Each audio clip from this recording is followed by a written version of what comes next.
உயிர்த்தெழுந்த இயேசு கிறிஸ்துவின் வல்லமை ஊழியங்கள் வழங்கும் வசனப் பெட்டகம்.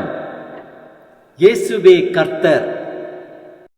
இயேசுவையே தேவன் ஆண்டவரும் கிறிஸ்துவுமாக்கினார்.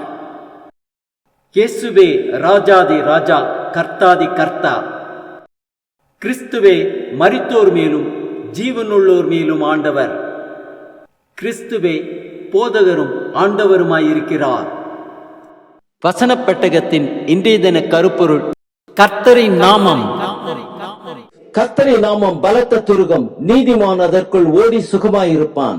கர்த்தரின் நாமத்தை குறித்ததான வேத வசனங்களை பார்க்கலாம். சங்கீதம் 113:3 வாசிக்கிறோம்: சூரியன் உதிக்கும் திசை தொடங்கி அது அஸ்தமிக்கும் திசை மட்டும் கர்த்தருடைய நாமம் துதிக்கப்படுவதாக. அப்போஸ்தலர் 4:12 வாசிக்கிறோம்: அவராலே அன்றி வேறு ஒருவராலும் ரட்சிப்பு இல்லை. நாம் ரட்சிக்கப்படும்படிக்கு வானத்தின் கீழங்கும் மனுஷர்களுக்குள்ளே அவருடைய நாமமே இல்லாமல் வேறொரு நாமம் கட்டளையிடப்படவும் இல்லை என்றான்.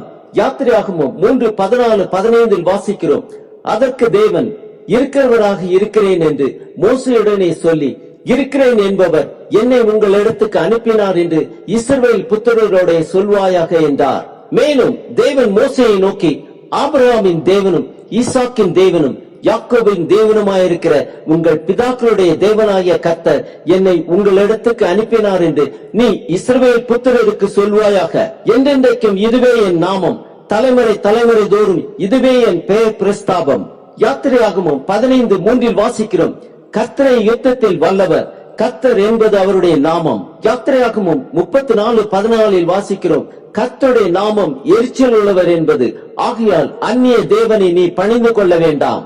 ஏசாயா 45:4 வாசிக்கிறோம்: வெண்கல கதவுகளை உடைத்து இருப்பு தாழ்பாள்களை முறித்து அந்தகாரத்தில் இருக்கிற பொக்கிஷங்களையும் ஒளிப்படத்தில் இருக்கிற புதையல்களையும் உனக்கு கொடுப்பேன். நான் என் தாசனாகிய யாக்கோபின் நிமித்தமும் நான் தெரிந்து கொண்ட இஸ்ரவேலின் நிமித்தமும் நான் உன்னை பேர் சொல்லி அழைத்து நீ என்னை அறியாதிருந்தும் உனக்கு நாமம் தரித்தேன்.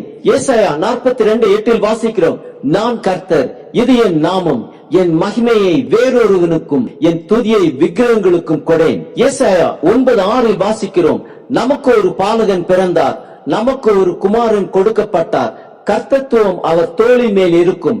அவர் நாமம் அதிசயமானவர், ஆலோசனை கர்த்தா, வல்லமையுள்ள தேவன், நித்திய பிதா, சமாதான பிரபு எனப்படும். 2 நாளாகமும் 7:14 வாசிக்கிறோம்: என் நாமம் தரிக்கப்பட்ட என் ஜனங்கள் தங்களை தாழ்த்தி ஜெபம் பண்ணி என் முகத்தை தேடி தங்கள் பொல்லாத வழிகளை விட்டு திரும்பினால், அப்பொழுது பரலோகத்தில் இருக்கிற நான் கேட்டு அவர்கள் பாவத்தை மன்னித்து அவர்கள் தேசத்துக்கு சேமத்தை கொடுப்பேன்.